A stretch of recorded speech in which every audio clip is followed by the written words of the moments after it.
Want to meet your favorite characters at Disney World? It can be tricky to figure out. Here is how to do it. Hi, I'm Shannon from WDW Prep School.com, and I'm here to talk to you today about meeting characters at Disney World. There are a lot of different options, but the options aren't easy to find. And I also want to offer some tips for meeting the characters because a lot of people find it awkward. They're not quite sure what to say, what to do. And I'm not sure that we think it's totally unawkward, but we do have some tips to make it a bit easier.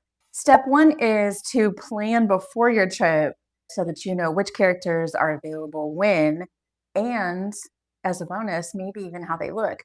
So there are character options in all the Disney World theme parks, plus there are a lot at character dining meals, some of which are in the theme parks, some of which are in resorts. And sometimes it's the same character over and over again. Mickey Mouse is a pretty classic one, and he is in different outfits all over the place. But it can be confusing, like which one has the shortest weight, which one is meeting in the outfit that I'm interested in. One way to figure this out is to open the My Disney Experience app, and there is a character section at the top that you can use to look at the character times. However, the times listed are only going to be for today. So if you log on at 3 o'clock in the afternoon, you're not going to see anything that happened before 3 o'clock. You're only going to see what is left after 3 o'clock because the Disney app only shows you today's. Now, the Disney World website also does have some character information, but not all. And then there are characters that aren't listed in either one. They're not in the app, they're not on the website. They're just meeting on a regular basis, but it's not documented anywhere. So you might ask yourself, how do I plan? If the times are always disappearing in the app, most of them aren't on the website, and some of them aren't listed anywhere. Well, we put together a free character tool just for this reason. We gathered the information, which includes the times that they meet, the locations, we have pictures of what they all look like so that you can see which outfits they're in and maybe plan around that. We also have information in our character tool about if they have PhotoPass photographers or not. So there's a lot of good information, and you can search by character name, you can search by grouping like princesses or classic characters, and it will show you the information. So this is the place that I would suggest doing your pre-planning because it's the only place I know of to get the information. Step two of planning out your character meets is let's talk about how to meet them in the parks without long waits. So on that long list of characters that are available, many of them are in the parks, but they don't offer lightning lanes. So it can be really confusing to figure out how do I get to meet this character without spending a whole bunch of time. So there's a couple different ways to do it. One is we do suggest rope dropping any characters that are important to you, and they're not going to be there during early entry, but they will be there at regular park openings. So for instance, at Hollywood Studios, we might suggest, okay, do early entry with, Mickey and Minnie's Runaway Railway or Tower of Terror or something. And that will be great for that 30-minute block. But then at regular park opening, maybe go hop in line to meet Mickey or Minnie before their line grows, because it will grow. And at that point, there isn't an easy way to avoid the long wait. So if you can do a couple of rides early entry and then go to an important character before the line builds, that's probably your best bet. Other options could be that you could go later at night when people are done meeting the characters, if the character is meeting, because a lot of characters do stop meeting earlier in the day. You could also go during fireworks or parade times because a lot of people are going to be focused on the parade or the fireworks. And so it can be a good chance to take advantage of the lower wait times for the characters. All right, next up, let's talk about character dining. So the last tip was really focused on the characters that you can meet in the parks, but there are also a lot of characters at character meals. It is important to look at all the character meals to see who is meeting, and sometimes the lineup can change, particularly the ones that have a lot of different characters. Sometimes they are a little bit interchangeable, but generally they're pretty consistent. This can be a good way to do it if you don't want to worry about the lines at the parks. You don't want to worry about, maximizing your time and rope dropping and all that kind of stuff. So you're kind of multitasking. It's like, okay, let me have my dinner and meet some princesses or whatever it is. It's multitasking. The downside is that most character meals are buffets. And so that means a lot of toggling between going up to get your food. If you have kids, you're getting their food as well. Plus just seeing which character is coming. It's just a lot of back and forth about where should I be at the buffet, at my table, waiting, etc. But Most of the character meals are this way, but for this reason, our favorite character meals are not buffets. One of many reasons. Garden Grill at Epcot and Topolino's at Riviera Resort are probably our two favorite character meals. Garden Grill is a family style meal, and Topolino's you can order off the menu.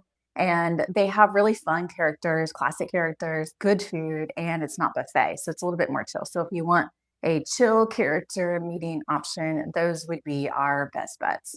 Now, character meals are very popular. So if you do want to book them, then we would suggest making sure that you have those reservations way ahead of time. If you're staying on site and you are booking your dining reservations 60 days before your trip begins, I would put the character meals at the top of the list, book those first, and then any other table service reservations that you have, book those after your character meals. If you are on the Disney dining plan, or if you're contemplating the Disney dining plan, character meals make it much more justifiable because they are so expensive.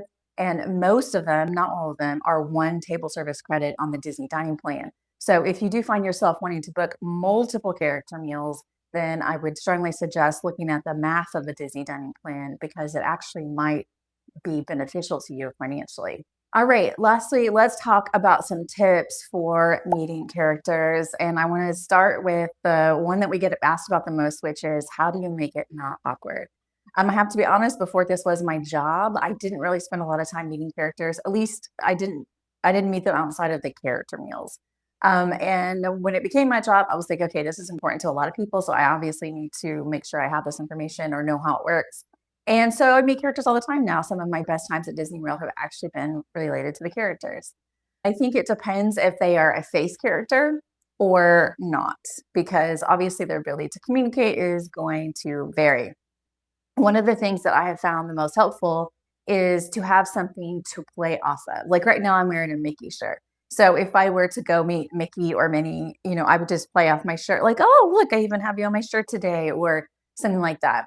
Obviously, I can't have a shirt on for every single character, but that helps to give somewhere to start.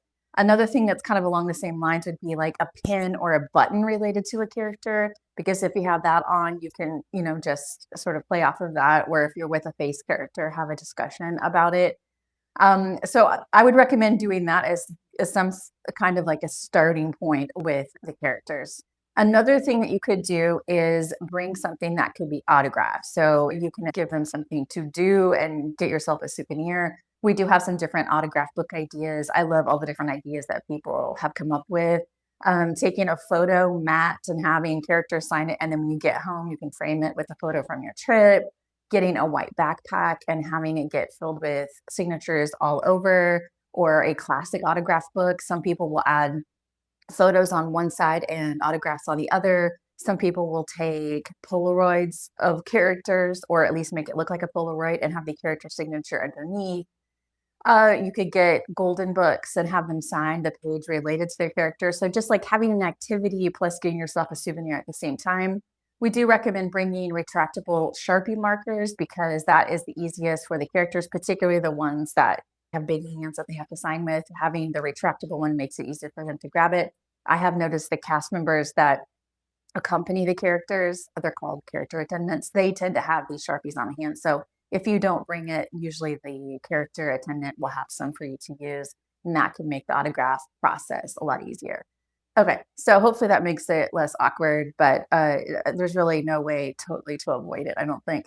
Another tip for meeting characters is to get Memory Maker if you plan on meeting a lot of characters. So Memory Maker is a PhotoPass product that basically gives you unlimited downloads from your trip. And for a lot of people, I would say most people, it is well worth it because when you pre-purchase it, you get a bit of a discount, and then you just have all of your photos available to download without a watermark. And many of the characters do have PhotoPass options, not all. And in fact, at the character meals, most of the characters you meet there are going to be with photos taken on your own camera, but some of them have PhotoPass photographers and the photos are part of the meal.